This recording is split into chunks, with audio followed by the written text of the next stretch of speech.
Blast.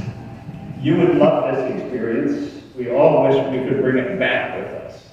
You know, if we could put this auditorium into orbit right now, you'd all be floating around this room having a really great time. Now, we didn't have a whole lot of time for play on this mission. We worked 24 hours a day. We were divided into two 12-hour teams. We had a red team and a blue team. I think you can figure out who's who. And our commander worked a swing shift overlapping the other two. And these are the solar telescopes on this mission. That was my specialty. And what we're trying to do here is address the basic scientific question, how does the sun work? And we don't have the complete answer to that question yet, but we made some real progress with these instruments. Now, you know, besides that frivolous zero-G, the other fantastic thing about being in orbit around the Earth is looking down at the Earth.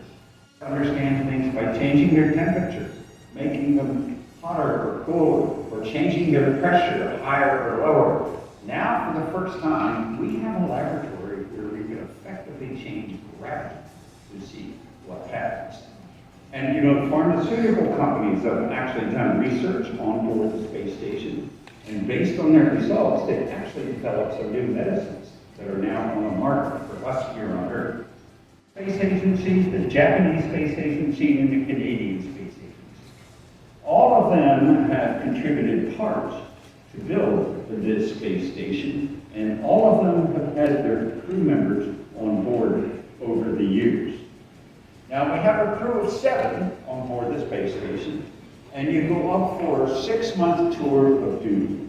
And some people actually go up for 12 months. And so I think it's always cool to take a look at who is flying over our head right now as we speak. So, button, there we are. That's the present crew that's on board the space station. And you know, when you meet somebody new, you might say, where are you from and what do you do? So let's take a quick look just for fun. So starting on the left, Alexander Grebenkin is from Minsk, Russia, and he's an electrical engineer. And then Tracy Caldwell-Dyson is from Arcadia, California, and she's a chemist. Michael Barrett is from Vancouver, Washington, and he's a medical doctor. And Nikolai Chuk is from the Vetchek, Russia, and he's an IT engineer. Matthew Dominic is from Wheat Ridge, Colorado, and he's an electrical engineer. And Oleg Kononenko is from Turkmenistan. You all know where the country of Turkmenistan is, right? I'm sure you could point to it easily. South of Russia. Go home and check. Yeah.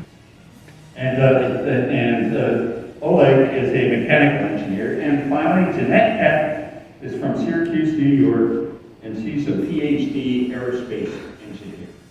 And you see all those flags along the bottom represent all of the different countries who have contributed to building this station and who have had their crew members on board over the years.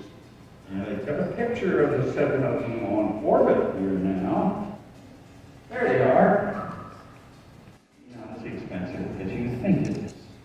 So for those of you who live in the United States, you just paid your taxes recently, right? Is everything cool with the Internal Revenue Service? Yeah? Everybody's happy? Or at least legal? Okay, all right. Let's suppose for a minute you paid $100 in taxes. Now I know you wish it was only $100, but let's pretend. So if I had your $100 bills over here, how many do you think I have to peel off to make all that happen? 25 cents. So that's 1/4 of 1% of your taxes make all this happen. I think that's a fantastic deal. We get so much back from the space